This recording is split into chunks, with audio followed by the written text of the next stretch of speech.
মজা করতে এসে যদি মজা না করে মন খারাপ করে থাকি তাহলে কি হবে? Thank you. আমাদের যখন সময় আসবে, যখন সবকিছু ঠিকঠাক থাকবে, ইনশাআল্লাহ আমরাও করবো।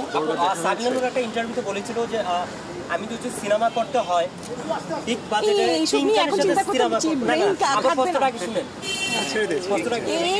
সিনেমা থেকে বাদ যাই, আমরা সিনেমা থেকে বাদ যাই। হ্যাঁ, কালকের খেলা নিয়ে আপনার প্রত্যাশা কি?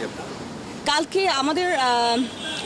আমাদের প্র্যাকটিস আছে, সো প্র্যাকটিসেই এখন ফোকাস করছি, কারণ প্র্যাকটিস যত ভালো হবে পরীক্ষার মতো, পরীক্ষার হলের যাওয়ার আগে প্রিপারেশনটা মেইন। সো আমি প্র্যাকটিসটাকে খুব বেশি ইম্পর্টেন্স দিচ্ছি।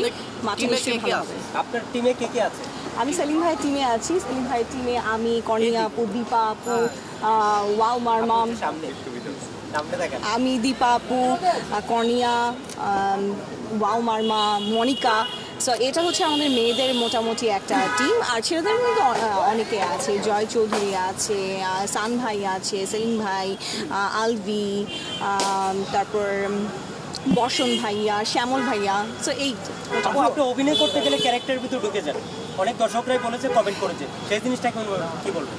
ক্যারেক্টারে যদি আমি যেতে না পারি তাহলে তো আসলে আমার অ্যাক্টিংটাই করা হবে না। সো আমি ওই নাবিলা তো আর এইসব এক্সপ্রেশন দিতে পারবে না।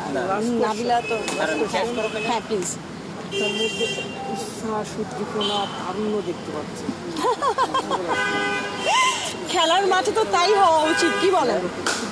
খেলার জন্য নাকি অন্য কোনো? না, আমি ন্যাচারালি তো এরকমই, আমি ন্যাচারালি এরকম।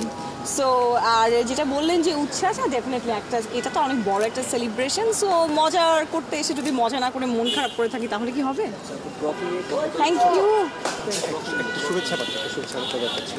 হ্যাঁ, ওকে আপু, okay, thank you so much. না না না না না না।